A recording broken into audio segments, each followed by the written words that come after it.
नमस्कार विद्यार्थी मित्रांनो, स्वागत आहे पुन्हा तुमचं या अनोख्या सिरीज मध्ये, जिथं आपण आन्सर रायटिंग जे आहे एमपीएससी यूपीएससी चा जसा सिलेबस असतो तर त्या पद्धतीमध्ये आन्सर रायटिंग साठी तुमचं फ्लो जनरेट होण्यासाठी इम्पॉर्टंट असतं. ऑप्शनल पेपर जो असतो स्कोरिंग असतो आणि त्या स्कोरिंग पेपर मध्ये जर तुम्हाला चांगला स्कोर करायचा असेल तर आन्सर रायटिंग प्रॅक्टिस मग ते होत नाही.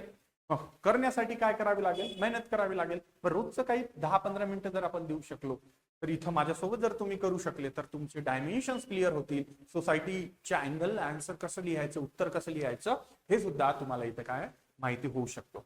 ठीक आहे, तर बघूया आता. हा, तत्पूर्वी हे सांगायचं आहे की sociology optional related test series mentorship batch कोणताही कोर्स लॉन्च झाला आणि आधीचेही कोर्स असतील स्पॉटलाइट अकॅडमी मधले आणि होणारेही लॉन्च असणारे, हा जो कोड आहे AVI11 हा जर तुम्ही अप्लाय केला मला 11% डिस्काउंट तुम्हाला कोणत्याही कोर्सवर आरक्षित मिळून जाईल. ठीक है, चलो देखते हैं फिर क्या है आज.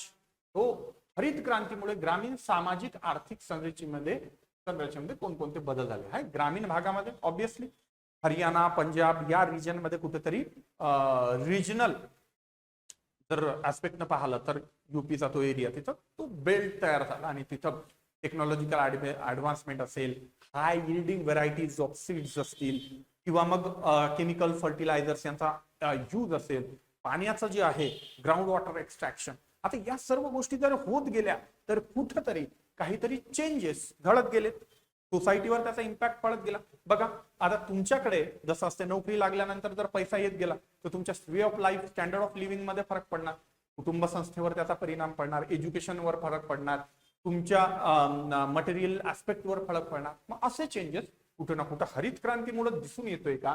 तर म्हणजे बघा, डिमांड ऑफ क्वेश्चन जर समजायची असेल तर बघा काय सांगितलेलं आहे. तर सांगण्यात इथं असं आलेलं आहे की हरित क्रांतीमुळे ग्रामीण भागाच्या बद्दल विचारलंय, सामाजिक आणि आर्थिक स्ट्रक्चर, म्हणजे या स्ट्रक्चर बद्दल आपल्याला घ्यायचं आहे, या स्ट्रक्चर बद्दल आपल्याला सांगायचं आहे. कोणकोणते बदल झाले गड्या हे स्पष्ट करायचं. ठीक आहे, तर सांगण्याचं तात्पर्य असं की सामाजिक बदल मध्ये काय येऊ शकतं, तर सामाजिक वेगवेगळ्या संस्था. नेहमी लक्षात ठेवा, सामाजिक बदल विचारलं की वेगवेगळ्या सामाजिक संस्था असतात. त्यामध्ये फॅमिली स्ट्रक्चर असू शकतो, कुटुंब व्यवस्था, त्यामध्ये कास्ट ही पण एक गोष्ट असू शकते, जात, त्यामध्ये क्लास वर्ग याही गोष्टी ही पण गोष्ट असू शकते, रिलिजन.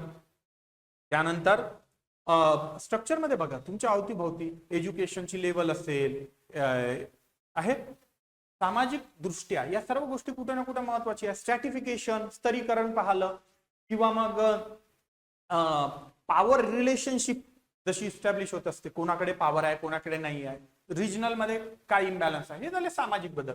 आणि आर्थिक मध्ये काय येईल? आर्थिक म्हणजे आर्थिक दृष्ट्या जे आहे, मग मिळकतीच्या रिलेटेड काहीतरी गोष्टी इथं इन्व्हॉल्व्ह व्हायला पाहिजे. मग मिळकतीच्या दृष्टीने काय काय राहील? मिळकतीच्या दृष्टीनं कोणाकडे पैसा जास्त येतोय ते बघावं लागेल, कोणाकडे येत नाही. दुसरं आहे जे रोजगाराची क्षमता उपलब्ध झालेली आहे ती परमनंट आहे, त्यामध्ये काही वल्नरेबिलिटी आहे, काही म्हणजे प्रॉब्लेम आहेत, त्याच्यामध्ये काही धोका निर्माण झालेला आहे का कोणत्या तरी सेक्टरला, असं काहीतरी आहे का. इकॉनॉमिकल म्हणजे इम्पॅक्ट जो आहे पैशाच्या रूपाने म्हणा किंवा आपण अर्निंग जी करत असतो त्याच्यामध्ये म्हणा किंवा ऑक्युपेशनच्या रिलेटेड म्हणा, काय चेंजेस झालेले आहे ते आर्थिक मध्ये येणार आहे. मग हे दोन्हीही बदल आपल्याला काय करायचे, बॉडी पार्ट मध्ये लिहायचे. मग सुरुवात कशी करणार? तर सुरुवात चला बघूया आपण आन्सर नेमकं कसं. तर सुरुवात करताना सरळ सोपी साधी गोष्ट काय करणार, सुरुवातीला असं लिहिणार की ग्रीन रिव्होल्यूशन म्हणजे नेमकं काय बाबा आहे. तर ही जर गोष्ट तुम्ही पहिल्यांदा एक्सप्लेन केली इथं तर काय होईल, त्याचा फायदा होऊ शकतो की ग्रीन रिव्होल्यूशनचा नेमका मिनिंग काय, कसं होतं. तर आधी आहे अन्न सुरक्षेसाठी 1960 आणि 70 च्या दशकामध्ये झालेला हा बदल. काय झालेला आहे? भांडवल आहे, कॅपिटल इंटेन्सिव्ह, तंत्रज्ञान टेक्नॉलॉजीचा तुम्हाला माहिती नाही या गोष्टी, सरळ गोष्टी आहेत, पेपर 2 मध्ये गोष्टी माहितीच असतात तुम्हाला, परंतु सोशियोलॉजिस्ट काय म्हणतात, त्याचा अँगल पर्स्पेक्टिव्ह कोणता घ्यायचा, ही गोष्ट महत्वाची राहते. मग व्यापारी शेती, कमर्शियल ऍग्रिकल्चर जे आहे त्याचा प्रोड्यूस, कारण की गहू तुम्ही एवढा इंटेन्सिव्ह प्रोड्यूस करता, बाकी इतर गोष्टी कोणतेही इंटेन्सिव्हली प्रोड्यूस केलं तर ते कन्झम्पशन पॅटर्न साठी नाही, ते कशासाठी असतं, सोर्स मार्केटमध्ये विकण्यासाठी असतो आणि त्यातून निर्माण झाला, त्यातून काहीतरी बदल निर्माण झाला हे सांगून द्या. आता कोणकोणते बदल झाले तर बघूया. हरित क्रांतीमुळे नेमके सामाजिक आणि आर्थिक बदल कोणकोणते झाले. बघा, पहिले कृषी भांडवलदारांचा उदय. यस, काय झालेला, प्रभावित जाती निर्माण झाल्या की ज्याही व्यक्ती आधी जमीनदार वगैरे होते किंवा ज्यांच्याकडे आधी कॅपिटल स्ट्रॉंग होतं, जी डॉमिनंट कास्ट होती, पैशाना सदन होती, त्यांनी काय केलं, इन्व्हेस्टमेंट केलं. यामध्ये प्रॉपर इन्व्हेस्टमेंट केलं, कारण की बाकी ज्यांच्याकडे जमिनी नाही आहे किंवा फारच थोडी जमीन आहे त्यांच्याकडून इन्व्हेस्टमेंट पॉसिबल नव्हतं, त्यांच्याकडून तेवढं आउटपुट मिळणं पॉसिबल नव्हतं. मग असा जो वर्ग होता, असा जो शेतकरी वर्ग होता, तर आता कृषीमध्ये भांडवलदार वर्ग निर्माण झाले. तर मग जे मोठे जमीनदार आणि प्रभावित जाती होता यांनी काय केलं, या गोष्टींचा फायदा उचलला. आणि जेव्हा तुमच्याकडे मग पैसा येतो, मग ते पैशांचा खर्च इन्व्हेस्टमेंट काय होणार, त्यांना पॉवर येणार आहे. आर्थिक आणि राजकीय सत्ता केंद्रित करण्यात डॉमिनंट कास्ट क्रिएट झाली. तुम्ही सांगितलं पॉवर स्ट्रक्चर मध्ये चेंज आणण्यासाठी काय असतं, इकॉनॉमी हा फॅक्टर खूप इम्पॉर्टंट ठरतो. हॅव क्लास जर तयार झाला मग त्याला बाकीच्या पॉवर्स कशा मिळू शकतात ते पण दाखवून देण्यात आलेले आहेत. यस, कारण की त्यांच्याकडे जमिनी आहे लँडवाला क्लास. आणि दाखवली कोणी, प्रभावित जात कोणी सांगितलेली आहे माहिती आहे, एम एन श्रीनिवास यांनी सांगितलेली आहे. लक्षात लिहायचं ते आहे. त्यामुळे काय झालं, या सत्ता जी आहे त्यांच्याकडे आली, जाट पाटीदार यांसारखे जे आहेत शेतकरी तिथं उदयास आले, ज्यांच्याकडे भरपूर जमिनी आहे, जी इन्व्हेस्टमेंट करू शकत आहेत. ठीक आहे. दुसरा इम्पॉर्टंट गोष्ट अशी झाली आहे की संपत्तीची विषमता किंवा ध्रुवीकरण, वर्गाचं ध्रुवीकरण. जो हॅव क्लास आहे, हॅव नॉट क्लास, लेबरर्स. मग आता कास्ट आणि क्लास दोन्ही डिव्हिजन आपल्याला दिसून येते. जजमानी व्यवस्थेतला ऱ्हास जो आहे तो कोण, एस.सी. दुबे सांगतात. एस.सी. दुबे म्हणतात की जजमानी व्यवस्था जी आधी होती की तिथे जजमान यांच्याकडे काम करावं लागायचं आपापल्या कास्टनुसार. जर चांभार असेल, लोहार असेल, कुंभार असेल तर आपापल्या पर्टिक्युलर कोण मडकं बनवणार, कोणीतरी लोखंडाच्या वस्तू बनवणार, कोणी मग त्या बदल्यात धान्य. यांचे हे इकॉनॉमीचं एक ट्रान्झॅक्शन होतं. सेल्फ सफिशियन्सी असं विलेज मध्ये म्हटलं जातं. तर मग त्यामध्ये एस.सी. दुबे सांगतात की ही जी सिस्टीम आहे ती कुठेतरी नाहीशी झाली म्हणा किंवा ती संपुष्टात आली. ए आर देसाई हे सांगतात संपत्तीचं ध्रुवीकरण झालं का, कारण ए आर देसाई म्हणजे कोण, मार्क्सिस्ट. मार्क्सिस्ट काय सांगणार तुम्हाला नेहमी की गरीब आणि श्रीमंतामध्ये दळी वाढत गेलेली आहे. आणि हे श्रीमंत म्हणजे कोण, हॅव क्लास. हॅव क्लास काय करणार, शोषण करणार, कोणत्या वर्गाचं, हॅव नॉट क्लासचं. आणि मोठे शेतकरी नफा कमावणार. आणि म्हणजे काय, मार्क्सिस्ट आयडिओलॉजी इंडियाच्या पर्स्पेक्टिव्हने आपण पाहिली. बघा, म्हणजे प्रत्येक जागी आपण काय चेंज होत आहे आणि कोणता सोशिओलॉजिस्ट काय म्हणून गेलेला आहे ते बघितलं. आता नवीन मॉडर्न ऍस्पेक्टनं बघूया. जॉन ब्रेमन काय म्हणतात. ब्रेमन यांचं म्हणणं आहे प्रोलिटरायझेशन असं झालेलं आहे. म्हणजे काय प्रोलिटरायझेशन कन्सेप्ट काय, जर तुम्हाला माहिती असेल तर सांगतो. हॅव आणि हॅव नॉट जो असतो, तर हॅव नॉट क्लासमध्ये एंटर होण्यासाठी शोषण एखाद्या वर्गाकडून जर त्यांचं झालं तर काय होतं, जो शोषण सहन करणारा वर्ग आहे किंवा ज्यांचं शोषण होऊन ते काय होणार आहे, प्रोलिटरिएट क्लासमध्ये जो एंटर करणारा वर्ग आहे, तर हळूहळू जिथं जिथं शोषण होते, ज्याही वर्गावर शोषण होते त्यांचं प्रोलिटरायझेशन झालं.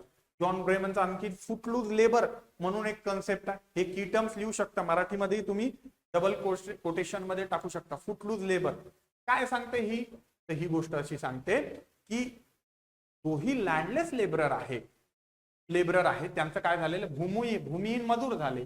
शेतकरी कर्जबाजारी, यांत्रिकीकरण व भांडवलीच्या गरजांमुळे लहान आणि श्रीमंत शेतकरी काय झाले, कर्जबाजारी. कारण की तुम्हाला जर इन्व्हेस्टमेंट करायची आहे तर कुठून तरी पैसा घ्यावा लागेल. गाण घेऊन काय करणार तुम्ही, तो पैसा इन्व्हेस्ट करणार. आणि जर निघाला नाही तर तुम्ही कर्जबाजारी. शेती कॅपिटली तुम्ही जे आहे छोटे आणि मध्यंतरवाले त्यांच्याकडून पॉसिबल नाही. आणि शेतकरी भूमिहीन मजूरही बनवू होत झाले या प्रोसेसमुळे. त्यामुळे शेतकरी वर्ग हा सर्व एकूणच सुधारला असं म्हणू शकत नाही. तर त्यामध्ये काही इम्पॉर्टंट जो क्लास आहे, ज्यांच्याकडे कॅपिटल होतं, ज्यांच्याकडे कास्टची पॉवर आधीपासून होती, त्यांच्यामध्ये कुठेतरी सुधारणा झालेली आहे. आणि बाकी मग कमी वेतन, असुरक्षित रोजगार, फुटलूज लेबर. फुटलूज असणं म्हणजे काय, की एका जागेवर न टिकणं. मग असं काहीतरी ऑक्युपेशन, गव्हर्नमेंट जॉब सारख्या गोष्टींना तर काय असतात, तिथं फूट फिक्स असतो आपला, स्टेबल असते. फुटलूज असेल तर काय इन्स्टेबिलिटी येणार, असुरक्षितता ती दाखवून देण्यात आलेली. मग प्रादेशिक असमतोल ह्या गोष्ट सुद्धा इम्पॉर्टंट आहे. तर या गोष्टी किंवा मार्केट इकॉनॉमी जर आहे ती सुद्धा आपण पाहिली की बाजारीकरण हळूहळू झालेलं आहे, जे प्रोड्यूस क्रिएट केलेलं आहे त्यांचं, तेही मुद्दा तुम्ही इथे टाकू शकता. प्रादेशिक असमतोल निर्माण झाला, मग इनइक्वॅलिटी क्रिएट, त्याच्यामुळं काय होणार, स्तरीकरण होणार, आणि स्तरीकरणामुळे समाजामध्ये अजून काहीतरी चेंजेस येणार. म्हणजे बघा, हॅव नॉट क्लास वरून आपण क्लास दाखवला, आणि यामधून एक्सप्लॉयटेशन होणारा जो वर्ग आहे त्यामुळे स्ट्रॅटिफिकेशन कसं झालं, स्तरीकरण कसं झालं, समाजात कसे चेंज आले हे आपण बघितलं. मग आता सांगण्याचा एकूण परिणाम काय, तर ए आर देसाईच्या संदर्भात जर बघितलं तर यश, शिक्षण, मालमत्ता, मालकी, संसाधनाचे प्रवेश अडथळे, मजदूर जे आहेत, कर्जबाजारीपणा, असुरक्षितता यांमध्ये वाढ होत गेली. म्हणजे जेही आपण आता वर डिस्कस केलेलं आहे ते एस सी दुबे सांगतात आधुनिकतेची प्रक्रिया आहे, मॉडर्नायझेशन, हे गोष्ट होणं गरजेचं आहे. फंक्शनलिस्ट काय सांगणार, एस सी दुबे काय सांगणार, गरजेची आहे. अस्थायी काळासाठी यस मान्य करतो. डिसफंक्शनल ऍस्पेक्ट कोणाचा, आर के मर्टनचा, काय सांगतात की थोड्या वेळासाठी विस्कळीत असतील तरीही काही दिवसांना संतुलन याच्यामध्ये येईल किंवा टिकून राहू शकतो. ठीक आहे. त्यानंतर समकालीन दृष्टिकोन जर बघितला तर ग्रीन रिव्होल्यूशन 2.0 मध्ये सस्टेनेबिलिटी सारखे मुद्दे हे ऍड करायचे आहेत आपल्याला, की सस्टेनेबिलिटी, इन्क्लुझिव्ह डेव्हलपमेंट जी आहे किंवा रिजनल इनइक्वॅलिटी कमी करून काय करावी लागेल आपल्याला यामध्ये महत्वपूर्ण. एक तुम्ही इथं डायग्राम वगैरे काढू शकता की आधी जी अर्थव्यवस्था होती ही निर्वाह शेतीवर होती, एकमेकांवर डिपेंड होती, जजमानी सिस्टीम होती. आता काय झालं, मार्केट ओरिएंटेशन आलं, कमर्शियली तुम्ही फूड प्रोड्यूस करू राहिले, तर काय झाले, तंत्रज्ञान या थ्रू हरित क्रांती झाली, आणि यामुळं काय झालं, स्पर्धा निर्माण झाली कुठंतरी आहे, ध्रुवीकरण झालं, आणि यातूनच प्रादेशिक असमतोल निर्माण झाली. गरिबी सारख्या गोष्टी ज्या आहेत काही रिजन मध्ये जास्त दिसून यायला लागेल. इव्हन तुम्ही अजून एक पॉइंट लिहू शकता, मायग्रेशन, स्थलांतरण. तुम्ही बघितलं युपी बिहार मधले जे लेबर आहेत, जॉन ब्रेमनचा कन्सेप्ट आहे, तिथंच तुम्ही ऍड करू शकता. बघा, एक्झाम्पल द्यायचे असे, युपी बिहार मधून इकडे स्थलांतरित होत गेलेले आहेत, रिजनल इम्बॅलन्स. मग यातून काय सांगेल, शेवटी हेच सांगायचं की यस त्यामुळे काहीतरी फायदा तर झालेला आहे, परंतु ए आर देसाई जसे सांगतात, एम एस श्रीनिवास सांगतात, यांनी स्ट्रक्चरल अनालिसिस केलेलं आहे, किंवा मग एस सी दुबेंचा अनालिसिस सुद्धा इथं इम्पॉर्टंट ठरतं, आणि यातून एकूणच आपल्याला सोशिओ इकॉनॉमी मध्ये असणारे चेंजेस लक्षात येऊ शकतात.